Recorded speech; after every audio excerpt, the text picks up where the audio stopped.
On the edge of a small, quiet town, there was an old park that no one visited anymore.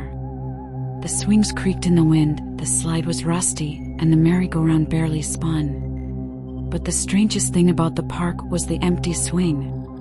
No matter the weather, no matter the time of day, the swing would always sway gently back and forth as if someone invisible was sitting on it. People in the town whispered about the swing. They said it was cursed.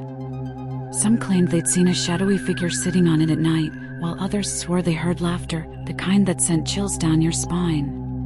One chilly October evening, a teenager named Emily decided to visit the park. She didn't believe in ghost stories and thought the rumors were silly. Armed with her flashlight and phone to record everything, she planned to prove there was nothing to fear. As she approached the park, the air grew colder. The wind whispered through the trees, carrying with it a faint giggle. Emily hesitated but shook it off. "It's just the wind," she told herself. When she reached the swings, her flashlight flickered. The empty swing was moving, just like the stories said. Emily laughed nervously and began recording. "See? Just the wind pushing it," she said to the camera.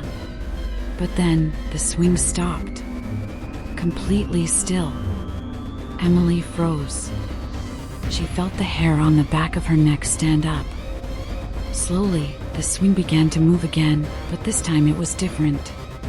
It wasn't swaying with the wind, it was moving as if someone was pumping their legs to swing higher and higher. Emily stepped back, her heart pounding. "Hello?" she called out, her voice trembling. No answer. She heard the giggle again, louder this time, and it was coming from the swing. Suddenly, her phone screen went black. The flashlight flickered once more and then died, leaving her in darkness.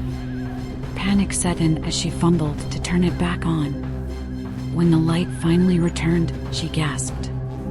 The swing was empty, but a pair of small footprints appeared in the dirt beneath it, leading toward her. Emily stumbled backward, her breathing quick and shallow. The giggle turned into a low, raspy whisper. "Come play with me," it said.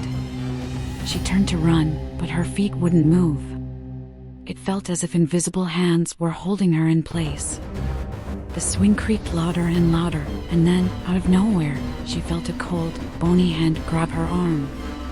Emily screamed and broke free, sprinting out of the park as fast as she could. When she reached the safety of her home, she locked the doors and windows, her chest heaving with fear. She checked her phone, hoping the video she recorded would explain what had happened. But when she played the footage, it was different. The video showed her standing in front of the swing, but there was no movement, no sound.